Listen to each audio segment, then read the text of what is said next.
Hi! Welcome back to my channel. So today, nakikita nyo naman wala akong makeup. Kasi yung gagawin ko ngayon is ang aking simple daily makeup look. So magsastart ako ngayon para, tawag dito, kasi simple and mabilisan lang. So mag-start ako sa aking, ginagamit ko araw-araw kasi, so paubos na siya. Max Factor na pan stick. Kasi ito, 24 hours siya at hindi ka talaga nagkakaroon ng hindi ka nag-oily at hindi ako nagkakaroon ng mga freckles, wala akong ganun. Dahil dito, so parang, siya, may parang mino-moisturize niya rin yung skin mo. So, magsasart tayo dito.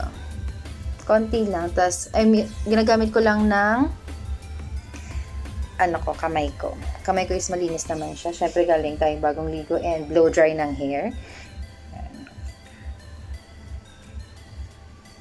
Ang ganda. Dito lang din, next na lang yung neck. Kalat lang. Para mabilis. Kasi actually, ito talagang ginagawa ko yan. Mabilisan. Kasi, wala tayong transpo. Nagbabas lang tayo. And, kapag ikaw yung morning shift, hanggang mamayang hapon sa buong araw na yan na look. Wala nang retouch to sa mga gamit ko na mga, tawag dito, na mga makeup. Hindi nag-oily. At hindi ka nagkakaroon ng mga freckles, hindi ka nagkaroon ng mga tigiyawa. Kasi minsan nakadepende din yan sa brand at kung paano mo siya gamitin. Huwag masyadong see? So pag nag-fair na yung yan. Nag-fair na yung nakalat na siya ng bonggang-bonggang. Madalang lang ako gumamit ng sponge. Yan.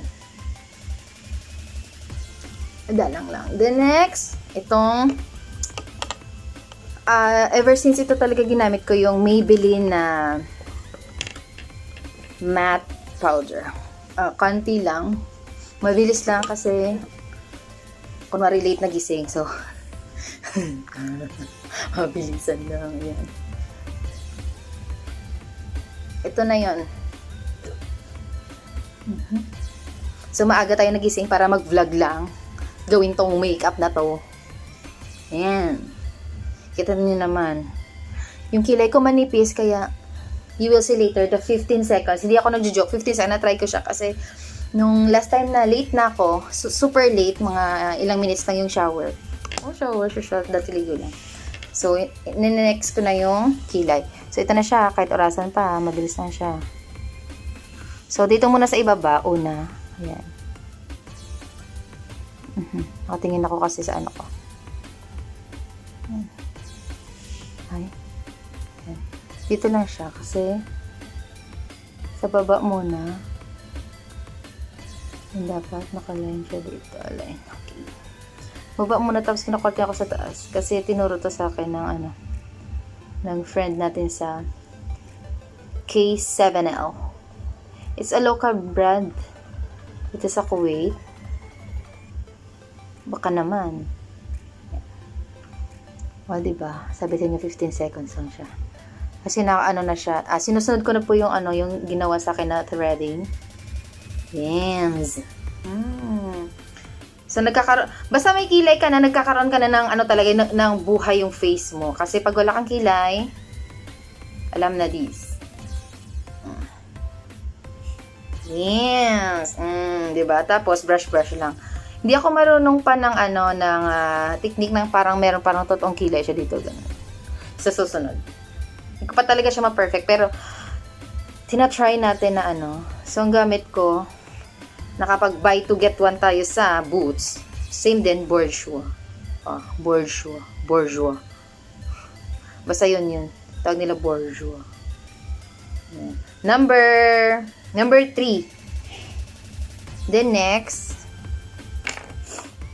tayo ng minimix ko sa yung Charlotte tsaka yung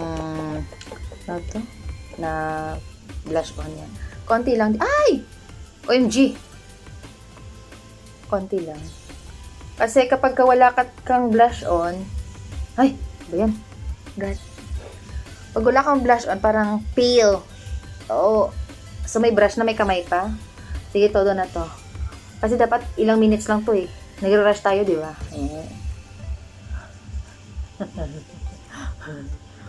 Ayan.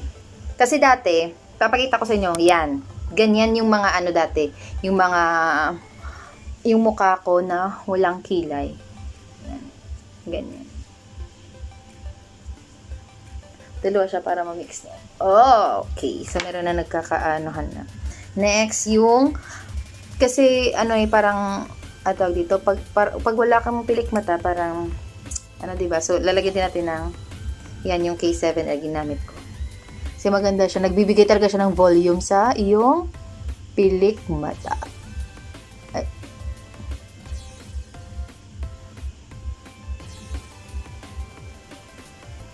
Baka naman, di ba? So, wala pa yung walang kalat yan. Ganyan ako, super rush na yan At nakapag-vlog pa. Pero sa totoo lang, maganda kaya mag-makeup kapag nag-rush. Kasi, kung may oras ka talaga, parang, hindi mo masasabi na parang, kapag ka-rush kasi, feeling parang perfect, ay, okay na yun. Kasi pag may oras, parang, magtapal-tapal ka pa ng So, sa sunod, gagawin ko yung ko. Parang totoo. Yan, kita mo naman, may pilik mata na. So, hindi tayo pinagpala ng mahabang pilik mata. Yung, so, ayan. So, diba? Iba na yung, yung face.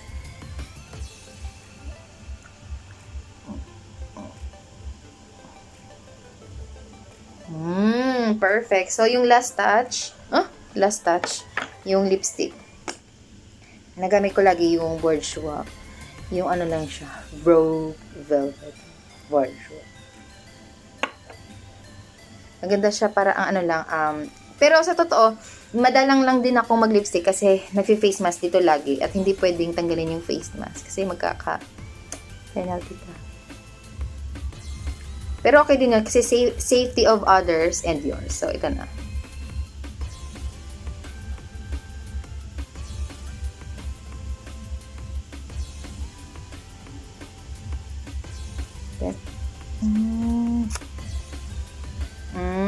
Social. Diba? So, ito na.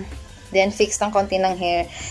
Minsan, kapag hindi nakapag-blower ng maayos, tinatali yan, yung hair. Yan, para neat katingnan pagpapasok.